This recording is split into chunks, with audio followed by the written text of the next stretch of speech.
Hey guys, how's it going? Awesome1000 here, and we're back with another new game. Actually, I say another, but it's been a while since I've done a new game. Deus Ex Mankind Divided, the long-awaited sequel to Deus Ex Human Revolution. Was it long-awaited? Did people really want a new Deus Ex? I'm sure there was people out there who did. I know I did. I really enjoyed the first game, and I can't wait to start this one, so let's just go ahead and get right into it. Okay, so new game. We'll go with give me a challenge. I would do give me Deus Ex, but I remember Deus Ex games being pretty difficult at some point, so I might just do give me a challenge to start.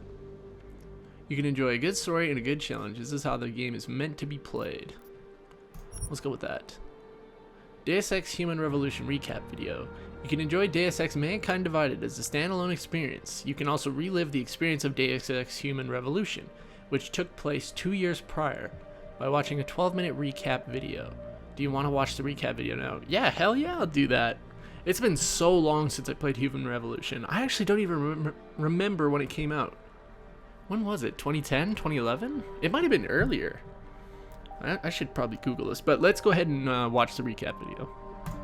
The year was 2027. Advances in biotechnology were helping people improve their physical and mental abilities to an amazing degree. Provided, of course, they had enough money.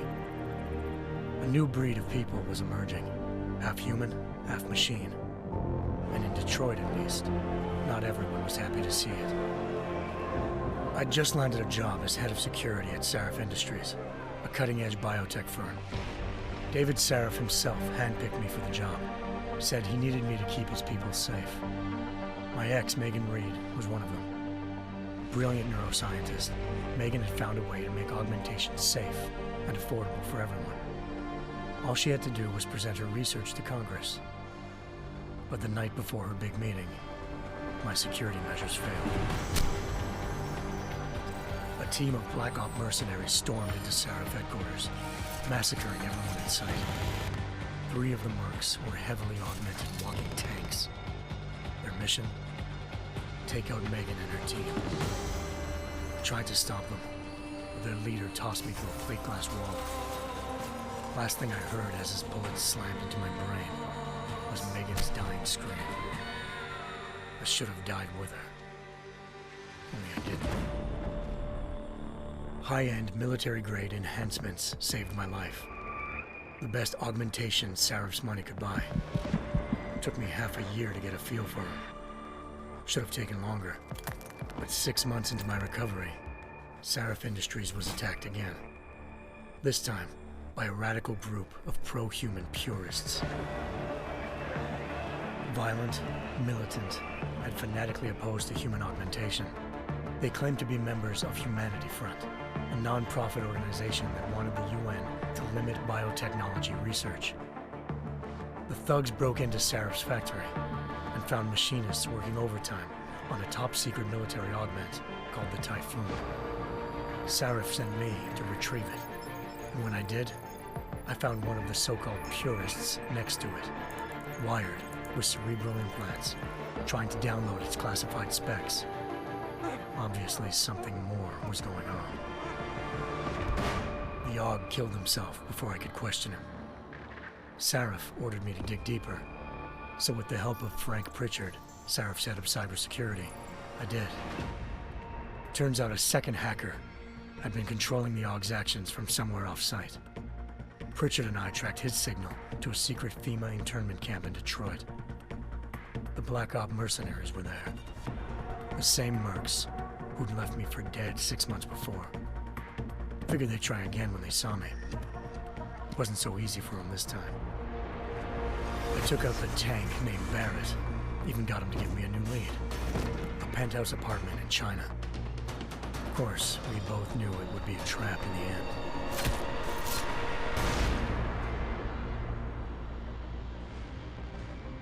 Hengsha Island, China.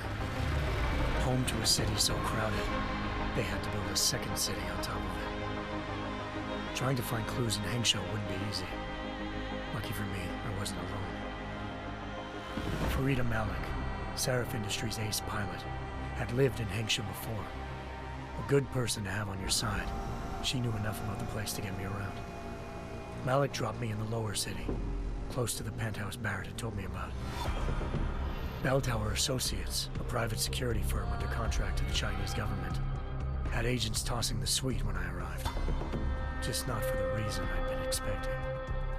Turns out the man who lived there was a criminal hacker named Van Bruggen.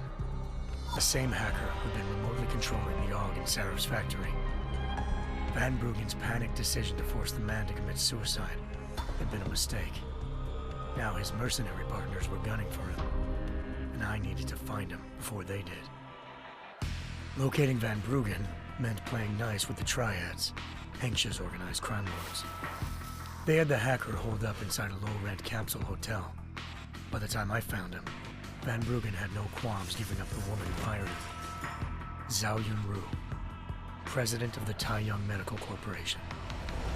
According to Van Bruggen, Zhao wanted to monopolize the augmentation industry and had hired Black Op mercenaries to destabilize her competition.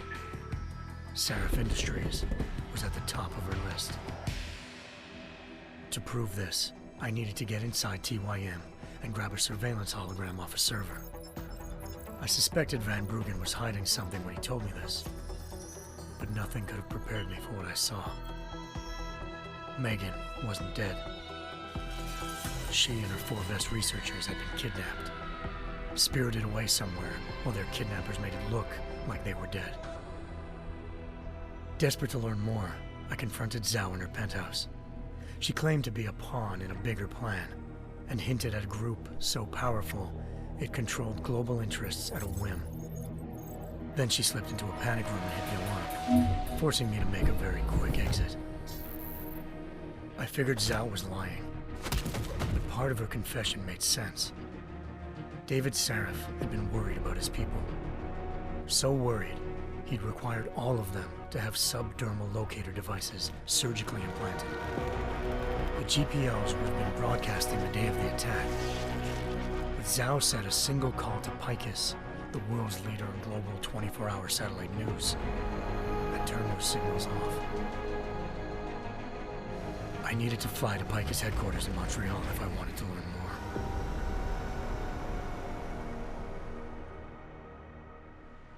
Eliza Cassan, Picus Communications' First Lady of News. Malik thought I was reaching when I told her Eliza was involved in this. The world's most famous news anchor, working with a mercenary hit squad. But when I confronted Cassan in her office, she freely admitted to jamming Detroit's satellites the night Megan's team had been taken. Said she's just been following her commands. I suspected she wanted to say more. But Black Op mercenaries showed up looking to shut us both down. And just like that, the Eliza I'd been talking to disappeared. The Mercs were led by an augmented killer I'd crossed paths with twice before, Fedorova, a woman who'd made silence her best friend. She waited for me to track Eliza's transmission to a secret server room underneath the Picus complex, then jumped me from behind. A deadly fight ensued. I made sure she never moved silently again. With Fedorova down and no one left to keep Eliza quiet, she reappeared. Turns out Picus's First Lady of News wasn't a lady at all. She was a sophisticated AI program, engineered to monitor data streams and control what people believed. Eliza told me the Mercs had brought in a Humanity Front doctor named Isaiah Sandoval to remove the scientist's implanted tracking devices while Detroit's satellites were down. She also told me to speak to David Seraph if I wanted to learn more. By the time Malik and I got back to Detroit, tensions between normal and augmented citizens had reached a flashpoint. Riots were breaking out in several cities, and the UN was being urged to intervene. Seraph was trying hard to convince Hugh Darrow, the inventor-turned-philanthropist who'd once been a leading proponent of enhancement technologies, to help stop a possible regulatory vote. Seraph had a lot riding on Darrow. Megan's discovery would have given millions of people the chance to evolve beyond their normal human abilities, and at the same time catapulted Seraph Industries to the top of the Fortune 500. According to Seraph, Megan's kidnappers knew this, and didn't want people evolving unless they controlled how it was done. He called his enemies Illuminati and urged me to keep searching. Determined to do so, I tracked down Sandoval via America's most outspoken augmentation opponent, Bill Taggart, Sandoval's boss and founder of Humanity Front. Sandoval admitted to operating on Megan's team when I confronted him, but said he hadn't removed their GPLs.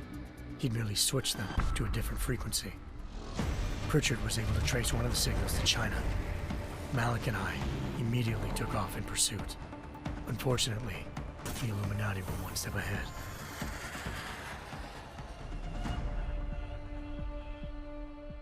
Ambushed. Shot out of the sky by Bell Tower Associates, seconds after entering Hengsha's airspace. Malik's piloting skills saved me. After a tense and bitter struggle, I escaped into Lower Hengsha. The tracking signal I was following led straight to the Triads, or more specifically, to the augmented arm of Tong Si-hung, leader of a gang of augmentation harvesters. Tong said they'd taken the arm off a corpse, which Bell Tower had left at their door, meaning at least one of Seraph's scientists was dead. Maybe not the rest of them, though. Tong pointed me to a port used for human trafficking and helped me slip aboard a Bell Tower ship. It was sailing to Rifleman Bank Station, a military base in the South China Sea. Bell Tower was holding kidnapped civilians as prisoners there, and using them to perfect the Hyron Project, a human-computer interface that left most of its test subjects dead. My search for Megan would have ended then, if not for a mysterious ally named Quinn. In exchange for my help exposing Bell Tower, he slipped me aboard a second ship headed to Singapore and an Illuminati-run biotech facility called Omega Ranch. 3 of Seraph's scientists were there, forced by their captors to create a technology capable of remotely shutting down augmented abilities. Thanks to an emergency recall notice issued by the World Health Organization, millions of people all over the world already had the biochip installed. With the help of the scientists, I tracked Megan to a private section of the ranch. There, I ran into Yaron Namir, the walking tank who'd put a bullet in my brain the first time we met. He'd teamed up with Zhao and was hoping to catch me off guard. Their little ambush didn't work. I found Megan in a suite belonging to Hugh Darrow, the billionaire philanthropist who'd Seraph had called on for help. Darrow had convinced her to go along with the biochip plan by promising to sabotage the tech. As she was explaining this, Darrow appeared in a global broadcast, telling the world that augmentations would be the death of mankind. Then he activated the biochips to prove his point. All over the world, augmented people flew into a killing frenzy. Darrow had betrayed everyone, and it was up to me to set things right. To do it, I had to reach Panchaea, a massive installation in the Arctic Ocean. As I raced through corridors built by an all-augmented workforce, I saw death and destruction firsthand.